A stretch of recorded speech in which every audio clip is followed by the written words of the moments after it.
ETF index mutual funds నేర్చుకుని stock మార్కెట్లో రాణించాలనుకుంటున్నారా? వెంటనే ఈ నెంబర్కి కాల్ చేయండి. నమస్తే రమగారు. నమస్తే చేయ రమగారు, ఏదైనా మంచి స్టోరీ చెప్పండి. డబ్బు ఎవరికి చేయదు, ఎవరికి కాదు. చేయదు కాదు. పసి పిల్లల దగ్గర నుంచి అందరికీ డబ్బులే కావాలి. అదే అసలు అదేంటో తెలియని పిల్లలకు కూడా కావాలి. మామూలుగా వేలు ఉన్నవాడికి, వందలు ఉన్నవాడికి వేలు కావాలి, వేల వాడికి లక్షలు, లక్షల వాడికి కోట్లు, కోట్ల వాళ్ళకి కోటాను కోట్లు. అంతే. ఎంతున్నా ఇంకా సంపాదిద్దాం, ఇంకా గ్రాప్ చేద్దాం, ఇంకా లాగేసుకుందాం, ఇంకా మింగేద్దాం, ఇంకా హడపాయించేద్దాం, అలాగే అనిపిస్తుంది. ఇందులో ఉచితంగా వస్తుంది అనుకో, అబ్బాబ్బా, అసలు ఉచితంగా వచ్చేది మరీను కదా, ఎంత వచ్చినా సరిపోదు. అలాంటి ఒక కథ చెప్తాం. పూర్వం అంటే అదేదో రాజ్యానికి తిమ్మరాజు గారని ఒక రాజుగారు ఉండేవారు. తిమ్మరాజు గారు భలే ఉదారుడు. వాళ్ళ దగ్గర పనిచేసే వాళ్ళకి ధారాళంగా డబ్బిచ్చేవట్ట ఆయన. వాళ్ళకి రాక్ కాసులు లేవు, వెండి కాసులు లేవు, బంగారు కాసులే. పుష్కలంగా జీతాలు ఇచ్చేవాడు. ఎంత సంపాదించుకునే వాళ్ళు అందరి దగ్గర డబ్బులు ఉండేవి. ఆ ఊళ్ళో బీదవాళ్ళు లేరు. ఒక పని చేసేవాడు ఉండేవాడు, ముత్తయ్యకి బాగా ఇచ్చేవారు. ఆ ముత్తయ్యకి బంగారు కాసు ఖర్చు పెట్టడం ఇష్టం ఉండేది కాదు. ఆ వచ్చిందంటే దాన్ని ఇంక అట్లా దాచిపెట్టుకోవటం. దాచి ఓ ముంతడో 2 ముంతలో చేసుకున్నారు. ఈయనకి మరిడమ్మ అని పెళ్ళాం కూడా ఉంది, పిల్లలు లేరు. బోల్డ్ అంత డబ్బులు ఉండేవి వాళ్ళ దగ్గర. అయితే ఈయన ఏమన్నాడు, వసే బోల్డ్ మనకేముందే, ఒక కాసు వాడామనుకో అయిపోతుంది, దాస్తే పెరుగుతుంది డబ్బు అని చెప్పేవాడు. అస్సలు ఖర్చు పెట్టడం అంటే ఇష్టం ఉండేది కాదు వాళ్ళకి. ఎప్పటికప్పుడు ఆ ముంతల్లో ఉన్న 2 ముంతల్లో ఉన్న కాసుల్ని చూసుకునేవాళ్ళు. ఎలా కాసు వచ్చి అందులో చేరుతుందా అని ఉండేది వాళ్ళకి. ముత్తయ్యకి ఎక్కువ, మరిడమకి ఆయనతో ఉండి ఈవిడకి కూడా అలవాటయ్యింది. అయితే ఒకనాడు అన్నాడు, ఏమే మనం కోటీశ్వర్లు అయిపోయేందుకు ఒక మంచి మార్గం ఉంది అన్నాడు. ఆవిడ ఒళ్ళు పులకరించింది. ఏమిటో చెప్పు. ఏముంది, నేను కొన్నాళ్ళు అబ్స్కాండ్ అయిపోతా. నువ్వు వ్యాపారస్తులు వాళ్ళందరి దగ్గరికి వెళ్ళి, మా ఆయన ఏటో వెళ్ళిపోయాడు, చచ్చిపోయాడు, లేచక్కపోయాడు, నేను పరమ దుస్థితిలో ఉన్నాను అని అందరికీ చెప్పుకో. తలా కాస్త ఇస్తారు. అవన్నీ ముంతలు వేసే, ఇంకో కొత్త ముంత చేయి, ముంత నిండిపోతుంది.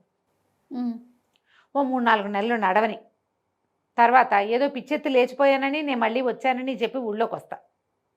ఒక్కదానికి నీకేం ఖర్చు ఉంటుంది, ఈ డబ్బంతా మిగులు. నేను మళ్ళీ ఉద్యోగంలో చేరతా. మన రాజుగారు తిమ్మరాజు గారు గొప్పవారు. 4 నెలల తర్వాత చేరితే 4 నెలల జీతము ఇస్తారు. నేను పని చేయకుండా 4 నెలల జీతానికి కనీసం 4 ఇంతలు ఇలా వచ్చే ఉచితం డబ్బు, ఇదంతా వచ్చినట్టే కదా అంటే, మరిడమ్మ సరేలే అని. ఒకరోజు సాయంత్రం ఏదో మతిపోయినట్టుగా ప్రవర్తించి పనిలో వీడెక్కడికో లేచక్కపోయాడు ఈ ముత్తయ్య. ఈవిడ లబోదీబోమని ఏడ్చింది. 10 రోజులు గడిచింది. ముత్తయ్య ఏడంటే ఎక్కడికో వెళ్ళాడు, రాలేదని ఏడుపు మూతి పెట్టేది. అయ్యో అనేవాళ్ళు. అక్కడి నుంచి ఈవిడ అధికారులందరి దగ్గరికి వెళ్ళి, రాజుగారి ఆస్థానంలో బాకిట్లో నిలబడతాడు వీడు. అందరి అధికారులకి వాడు తెలుసు.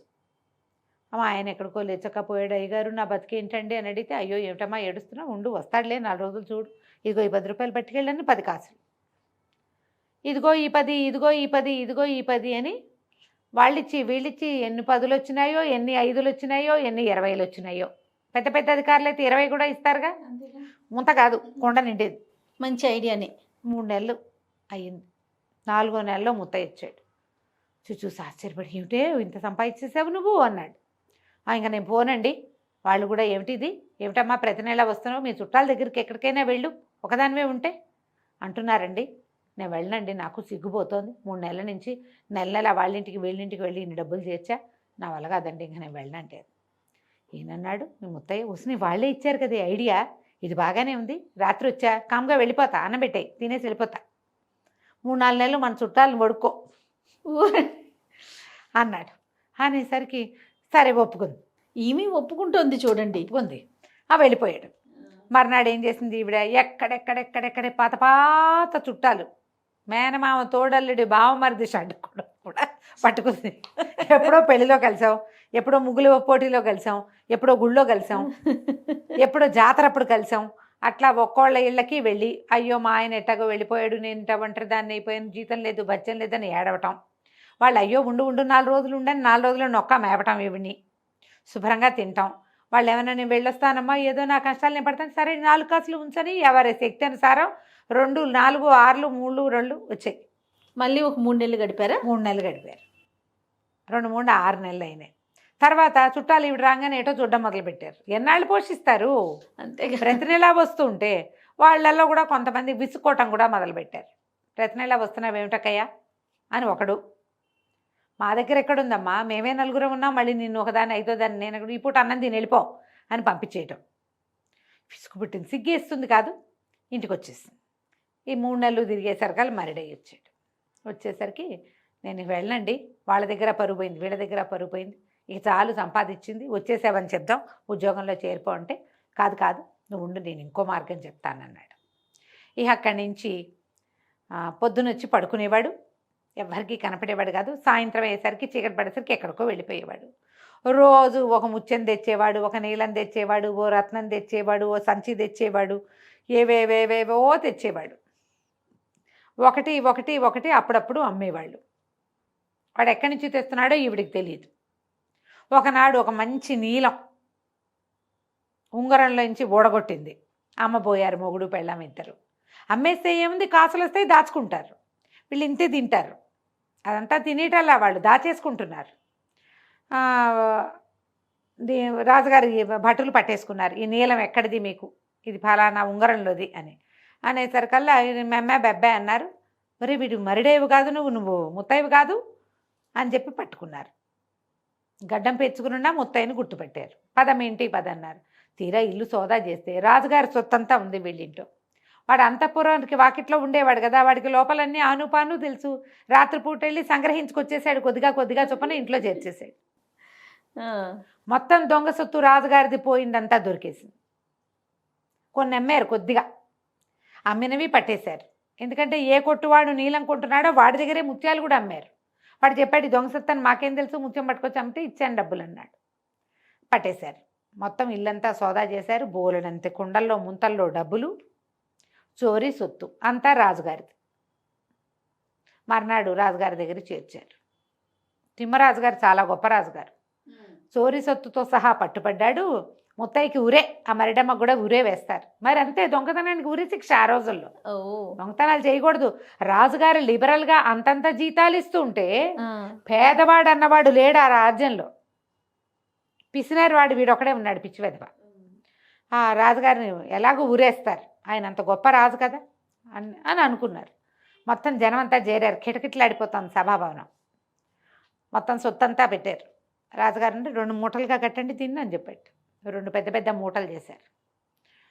ముత్తయ్య, ఎంత కష్టపడి సంపాదించావు నువ్వు, మీ ఆవిడ కూడా సాయం పట్టిందనుకో, చెరుకో బస్తా ఎత్తుకుని ఇంటికి వెళ్ళిపోండి అని చెప్పాడు రాజు.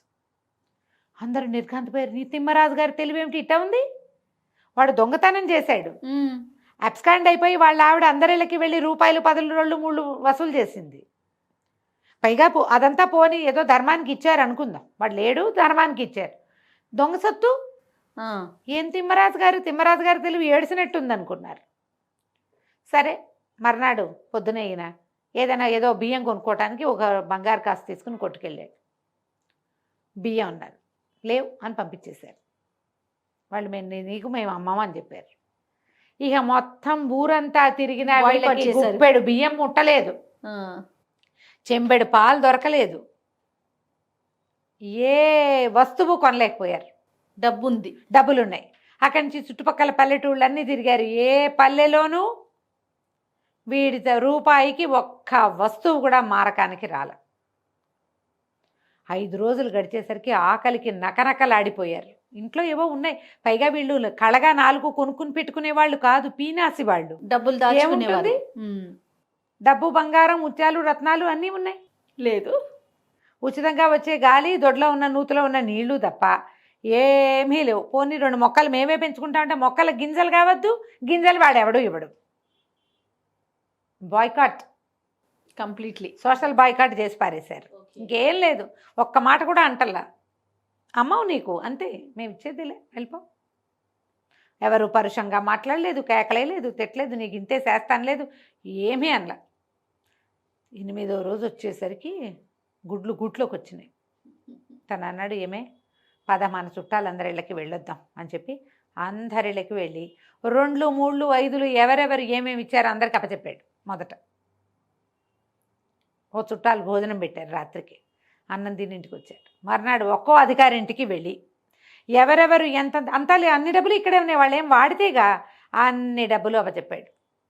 రాజుగారి చోరీ సొత్తు ఏ బిల్డింగ్లోంచి ఏమేమి పట్టుకొచ్చాడో మొత్తం అన్నీ ఎక్కడ తీసుకెళ్ళి అక్కడ పెట్టేశాడు. ఇక అంతే, మొత్తం అప్పచెప్పేశారు. అన్నీ అప్పచెప్పి మొగుడు పెళ్ళాం నీరసంగా వాకిట్లో కూర్చున్నారు. దేవుడా అని రాజభట్లు వచ్చారు. అన్నీ అప్పచెప్పాక రాజభట్లు వచ్చారని హడిలిపోయారు వీళ్ళు. చుట్టుపక్కల వాళ్ళు కూడా వీడు పాపం అన్నీ వెనక్కి ఇచ్చేశాడు. దొంగ సొత్తుతో కనపడ్డప్పుడు రాజుగారేమో వదిలిపెట్టాడు. ఇప్పుడు అన్నీ ఇచ్చేశాక వీడి వెంట పడ్డాడు ఏమిటి అనుకుంటే, ఈ వచ్చిన సైనికులు సంచుల్లోంచి చక్కగా రుచికరమైన ఆహారం తీసి ముత్తైకి మరిడమ్మకి పెట్టారు. మీరు 10 రోజులు ఈ భోజనం చేయలేదు కదా, తినండి అని. ఏమి తినలా, ఏదో ఇంత తింటున్నారు, ఏం లేదు వాళ్ళ దగ్గర. శుభ్రంగా కూర్చుని తిన్నారు. రేపటి నుంచి మీరు వంట చేసుకోకర్లా, మీ భోజనం రాజప్రసాదం నుంచి వస్తుంది అని చెప్పారు. ప్రతిరోజు రాజప్రసాదం నుంచి భోజనం వచ్చేది. అంతే, డబ్బు లేవు. కానీ వీళ్ళకి డబ్బుల మీద వ్యామోహం పోయింది పూర్తిగా. ఇద్దరూ రాజుగారిని సేవించుకునేవారు. ఎక్కడుంటే అక్కడ హాయిగా కడుపు నిండా తిని నిద్రపోయేవారు. ఆ రాజ్యంలో ప్రతి వాళ్ళు తెలుసుకున్నారు తిమ్మరాజు గారు ఎంత బాగా చేశారు. వాడికి దొంగతనం అన్ని బుద్ధులు పోగొట్టేశారు, అన్నీ పోయినాయి, చక్కగా మంచిగా మారాడు. ఆ తర్వాత ఒక పెద్ద ధర్మసత్రం వెలిస్తే ఆ ధర్మసత్రానికి సేవకులుగా ఈ ముత్తయ్యని మరిడమని అక్కడే ఉంచారు. ఈ సత్రం మీది, ఇది డబ్బంతా అక్కడి నుంచి వస్తుంది, అందరికీ పెట్టండి, మీరు హాయిగా ఉండండి, మీకు పిల్లలు లేరు జల్లలు లేరు, రాజుగారిని ఇట్లా సేవించుకోండి అని చెప్పారు. ఆ తర్వాత ఇంకెప్పుడు ముత్తయ్య 1 రూపాయి కూడా వెనకేలా, కానీ ఎన్నో పుణ్యకార్యాలు చేశాడు.